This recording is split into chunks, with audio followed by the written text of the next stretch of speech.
Okay, I'm going to give you a very brief overview of Google Analytics.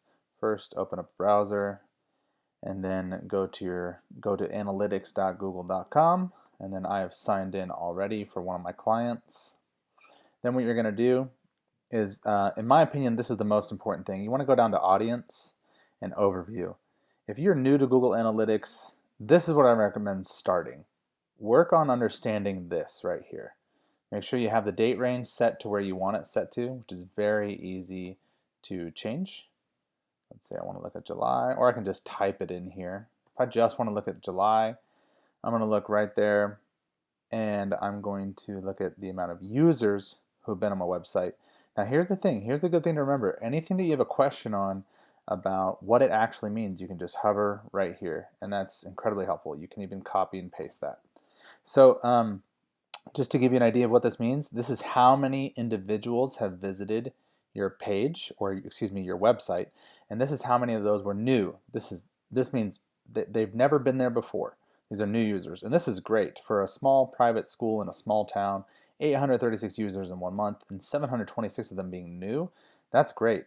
In sessions, that means how many sessions overall. So of those users, 836, 1,250 sessions were done, meaning some of these people came back for a second time. In fact, it was 1.5 times. So each person came back 1.5 times, or 1.5 of the users came back essentially. The next thing here is you can see page views. This is how many pages were actually viewed on your website. So you have a website and then you have pages inside of your website. This is how many pages were viewed inside your website. And this is how many pages they looked at, 2.5 pages. I'm okay with that because most likely they went to the home page, they went to another page, then maybe they went to the contact page. That's what we want. So the average time they spent on the website was 1 minute and 45 seconds. I'm really happy with that, actually. 1 minute and 45 seconds is really good for someone actually spending on the website. And then also bounce rate. This is a little high, and I'm not incredibly happy with this.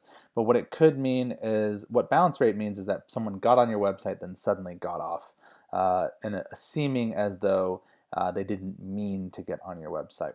So that's good to be aware of, because maybe there's something confusing about this website. Like, are people going to lakelandchristianacademy.com and then all of a sudden they're like, wait, this isn't what I meant to be on? I don't know why they would be doing that, because the school, it's about a school. So whatever, I need to dig into that and figure that out. But again, this overview right here helps me analyze what's going on my website. There are tons more things that you can do inside of Google Analytics. But in my opinion, if you're just getting started, stick to the overview section. This will be very helpful for you.